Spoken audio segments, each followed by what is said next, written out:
Welcome to ইউরোপিডি blog and tips. বিসমিল্লাহির রহমানির রহিম। ইসলাম ইমান এহসান আল্লাহুর রহমানুর রহিম রাহমাতুল আলামিন।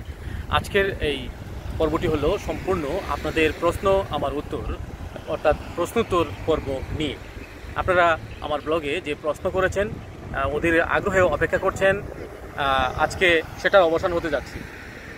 এক ভাই প্রশ্ন করেছেন, ভাই আমি পর্তুগাল যেতে চাই, বয়স 25, লেখাপড়া ইন্টার পাস, কেমনে না কোন ভিসা যাওয়া যাবে, মানে কীভাবে উনি আসতে পারে, এটাই তার প্রশ্ন।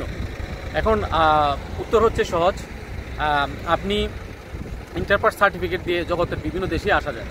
আপনি স্টুডেন্ট ভিসায়ও আসতে পারেন, ডিগ্রি পড়ার জন্য, অনার্স পড়ার জন্য বা ডিপ্লোমা পড়ার জন্য, অথবা ওয়ার্ক ভিসায় আসতে পারেন।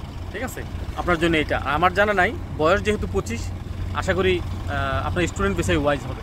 আর অন্য কোনো ভিসায় আসা অর্থে হলো ওয়ার্ক ভিসা। এই দুইটা অপশন আপনার জন্য খোলা। আর বিদেশে যদি আপনার কোনো ফ্যামিলি থাকে, পরিবার থাকে, তাহলে ফ্যামিলি রিইউনিফিকেশনের মাধ্যমে ইউরোপ, আমেরিকা যে কোনো এক দেশে আপনি আসতে পারেন। আরেকজনের প্রশ্ন হলো, টিবিডি দিয়ে উবার বোল্ট করলে কেমন টাকা ইনকাম করা যায়? টিবিডি অর্থাৎ বাংলাদেশের লাইসেন্স নিয়ে পর্তুগালে আসলে, সেই লাইসেন্সের বয়স 3 বছর পার হইলে, অর্থাৎ বাংলাদেশের লাইসেন্সটা পর্তুগালে কনভার্ট করলে, পরিবর্তন করলে, এটার বয়স যদি 3 বছর পূর্ণ হয়, তারপরে আপনি টিবিডির একটা ট্রেনিং আছে, প্রশিক্ষণ আছে।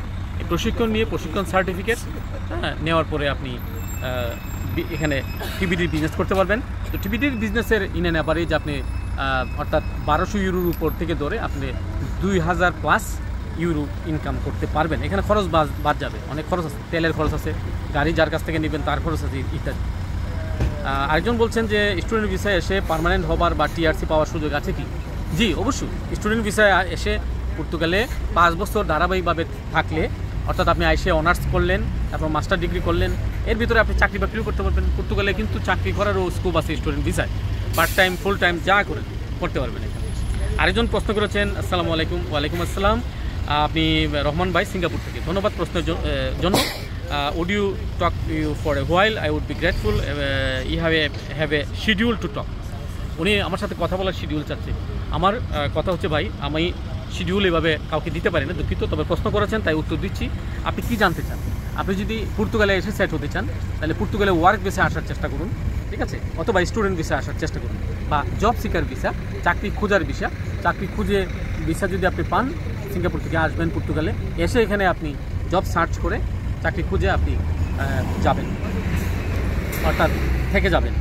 আর একজন বলছেন, মা বাবা দুজনেই পর্তুগালের আনলিগেল, সেফ এন্ট্রিও করে নাই, এমতো অবস্থায় বাচ্চা জন্মগ্রহণ করলে বাচ্চা কি পর্তুগিজ নাগরিক হবে? জি না। এখন পর্তুগালের যে আইন, সেই আইন অনুযায়ী কমপক্ষে পর্তুগালে 12টা ট্যাক্স দিয়ে আপনার কাগজপত্র দেখাইতে হবে। আপনার টিআরসি কার্ড থাকলে, বাবার অথবা মায়ের টিআরসি কার্ড থাকলে, যে কোনো একজনের, তাহলে হয়তো আপনি কোনো না কোনো আইনের মাধ্যমে আপনার বাচ্চা পর্তুগিজ নাগরিক, বার্থ সার্টিফিকেট হবে, তারপরে কার্ডটা ছেড়ে হবে। আমার প্র্যাকটিক্যাল এক্সপিরিয়েন্স, অভিজ্ঞতা থেকে বলছি, এখানে বাচ্চা জন্মগ্রহণ করলে বাচ্চার প্রথমে বার্থ সার্টিফিকেট লাগে। সেটা করতে গেলে তারা প্রথমে দেখে আপনার, অর্থাৎ বাবার অথবা বাবার এবং মার দুজনের রেসিডেন্ট কার্ড আছে কিনা।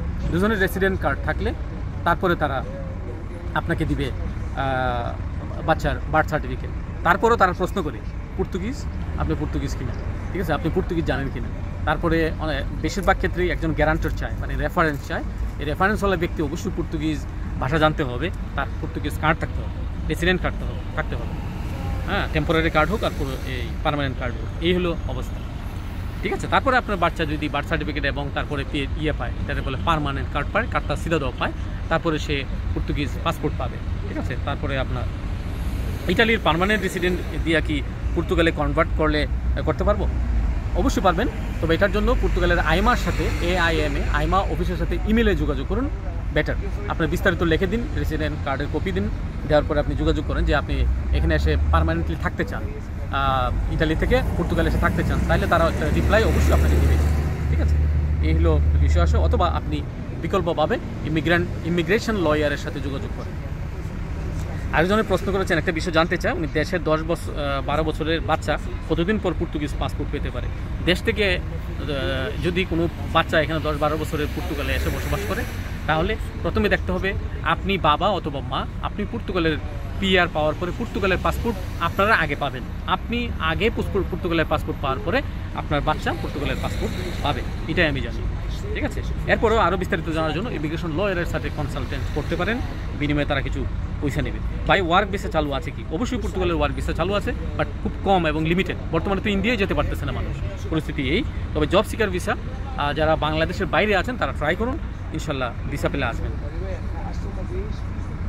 তারপরে যে কোন মাসের ইমেল চলে এখন 2023, আসলে বিষয়টা আপনারা আইমাতে খুঁজ নেন। ঠিক আছে, আইমার সাথে যোগাযোগ করেন, ওয়েবসাইটে দেখেন। বর্তমানে অনেক ভাইয়ের নতুন করে বলা হয়েছে আইমা থেকে নতুন করে আবার ডকুমেন্ট অনলাইনে দেওয়ার জন্য, অনলাইনে সাবমিট করার জন্য। ঠিক আছে, ফ্যামিলি অ্যাপয়েন্টমেন্ট কোনো নিউজ নাই। জি, ফ্যামিলি অ্যাপয়েন্টমেন্টের নিউজ আমিও পাই নাই, পেলে আপনাদেরকে জানাবো। ঠিক আছে, SEF entry and legal entry will open again. আমরা আশাবাদী সেফ এন্ট্রি এবং লিগ্যালিটি আবারও ওপেন হতে পারে। এখনও এটা পার্মানেন্টলি ক্লোজ করে নাই, বলা হয়েছে স্বয়ং রাষ্ট্রপতি পর্তুগালে বলেছে এটা টেম্পোরারি, অর্থাৎ অস্থায়ী ভিত্তিতে বন্ধ হয়েছে। আমরা আশা করতে পারি। Portugal passport backlog up. পর্তুগালের পাসপোর্ট ইন অ্যান অ্যাভারেজ 1.5 থেকে 2 বছর সময় লাগে গড়ে, হ্যাঁ লাগে। এটার জন্য 2 বছর সময় অতিবাহিত হওয়ার আগে ছটফট করার লাভ নেই, ধরে নেন 2 বছর লাগবে এর মধ্যে যখনই আসে। আর আপডেট জেনে নেবেন, আপনার ট্র্যাক রেফারেন্স আছে 1 থেকে 7 পর্যন্ত ফুলফিল হইলে তারপরে অ্যাপ্রুভ হয় ন্যাশনালিটির এই পাসপোর্টের আবেদন। অটো রিনিউ সম্বন্ধে, অটো রিনিউ এখন যারা করেছেন তারা এই মাসেই কার্ড পাবেন, এটা বলা যাচ্ছে। তো যারা রোমানিয়া, বুলগেরিয়া, ক্রোয়েশিয়ার টিআরসি কার্ড আছে তারা পর্তুগালে বেড়াইতে আসতে পারেন। পর্তুগালের টিআরসি কার্ড দিয়ে এখানে কোনো কনভার্ট করতে পারবেন না পর্তুগালে বর্তমানে। তবে পার্মানেন্ট কার্ড যদি অন্য সেনজেনের থাকে তাহলে এখানে পারবেন। ভালো থাকবেন, আল্লাহ হাফেজ, আসসালামু আলাইকুম।